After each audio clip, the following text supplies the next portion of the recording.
Hello दोस्तों, आज के इस वीडियो में हम लोग डिफिनेशन ऑफ प्रीपोजिशन का बारे में हम लोग सीखेंगे एग्जाम्पल के साथ में। तो चलिए शुरू करते हैं।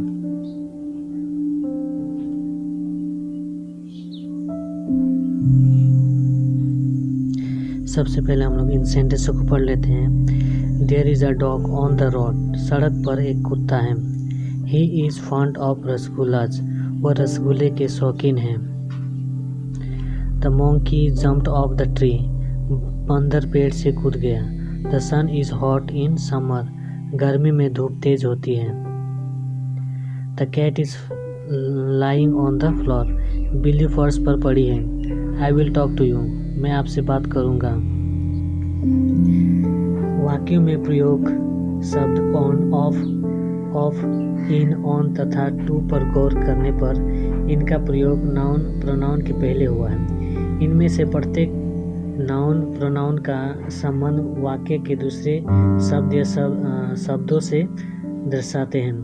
ऑन डॉग तथा रोड के बीच के संबंध को दर्शाता है। डॉग रोड पर है तथा अपने पैरों से उसे स्पर्श कर रहा है। इसी प्रकार ऑफ, इज, फंड तथा रसगुल्ला के बीच के संबंध को व्यक्त करता है। रसगुल्ला एक प्रकार का मिठाई है जिसका वह शौकीन है, अर्थात उसे वह खाना पसंद करता है। इसी प्रकार ऑफ मोंकी तथा ट्री बीच हुई जुदाई, सेपरेशन को दर्शाता है। इसी तरह इन, ऑन तथा टू भी क्रमशः हॉट और समर, ऑन इज लाइंग तथा फ्लोर और टू विल टॉक तथा यू के बीच के संबंध को दर्शाते हैं। इस प्रकार के शब्दों को ग्रामर के दृष्टिकोण से प्रीपोजिशन कहते हैं।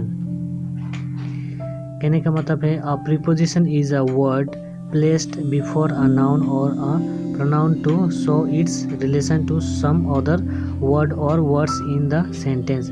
एक संबंध बोधक अवयव एक संज्ञा या सर्वनाम से पहले रखा गया शब्द है जो वाक्य में किसी अन्य शब्द या शब्दों से अपना संबंध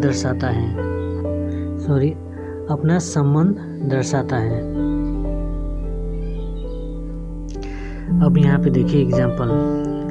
एट की ओर, इन के भीतर, ऑन पर, ओवर के ऊपर, अबाउ के ऊपर, विथ के साथ, बाय के द्वारा, फ्रॉम से, सिंस से, फॉर के लिए, इनटू में, ऑफ से, थ्रू से होकर, अराउंड चारों तरफ, आफ्टर के बाद, बिहाइंड के पीछे, बिफोर के पहले, इनसाइड अंदर, अलोंग साथ में, अबाउट के विषय में, नियर के नज़दीक, डाउन नीचे, टुवर्ड की ओर, ऑफ का, टू को, ऑफ ऊपर, विदाउट के बिना, अगेंस्ट विरुद्ध में, अंडर के नीचे, बिटवीन के बीच, टिल तक, अमोंग के बीच, अक्रॉस पार।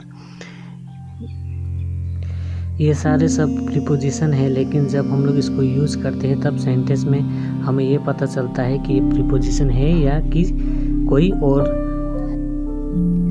प्रीपोजिशन सामान्यतः नाउन प्रोनाउन के पहले आता है। कभी कभी इसका प्रयोग सेंटेंस क्लॉज के अंत या क्रम में भी हो सकता है। इसे स्पष्ट करने के लिए हम लोग को सेंटेंस देखना पड़ेगा। Who are you talking to? To whom are you talking? आप किससे बात कर रहे हैं? Which bag did he keep it in? In which bag did he keep it? उसने इसे किस बैग में रखा था? What are you looking for? आप क्या ढूंढ रहे हो? At what time are you coming? किस समय आप आ रहे हैं?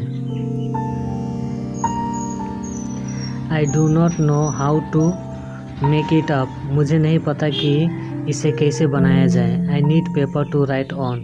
मुझे लिखने के लिए कागज चाहिए। In what sense are you talking? आप किस अर्थ में बात कर रहे हैं? I made a house to live in. मैं रहने के लिए घर बनाया। एक ही शब्द प्रयोग अनुसार किसी सेंटेंस में प्रीपोजिशन हो सकता है तो किसी अन्य वाक्य में दूसरा पार्ट्स ऑफ स्पीच। एग्जाम्पल देखते हैं। ये देखिए example. The doctor is in the chamber. Doctor chamber में है, तो यहाँ पे जो इन आया है वो प्रीपोजिशन के रूप में आया है। ही हैज़ कम इन। यहाँ पे जो इन आया है वो एडवर्ब के रूप में आया है। I could not right before, यहाँ पे जो बिफोर आया है वो एडवर्ब के रूप में आया है। I wrote the day before yesterday, यहाँ पे जो बिफोर आया है वो प्रीपोजिशन के रूप में आया है। The train had started before I reach the station, तो यहाँ पे जो बिफोर है वो कंजंक्शन के रूप में आया है। कोई शब्द प्रीपोजिशन है या नहीं, इसके निर्धारण के लिए प्रीपोजिशन द्वारा संबंधित जो मुख्य कार्य है उसे ध्यान में रखने की आवश्यकता है। Preposition generally comes before a noun or a pronoun and shows its relation to other word or words in the sentence.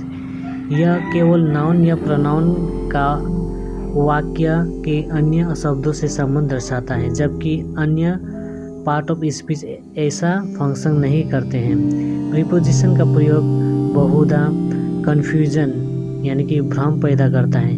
इसके यूजेस को भली भांति समझना अति आवश्यकता है। इसका डिटेल स्टडी, विस्तृत अध्ययन हम आगे के अध्ययन यानी कि करेक्ट यूजेस ऑफ प्रीपोजिशन में करेंगे, क्योंकि हम लोग एक एक प्रीपोजिशन का यूज हम लोग कब कहाँ पे किस प्रकार से होता है उसको देखेंगे, और उसके लिए हमें बहुत टाइम चाहिए। तो इसके लिए हम लोग तो मिलते हैं फिर नेक्स्ट वीडियो में।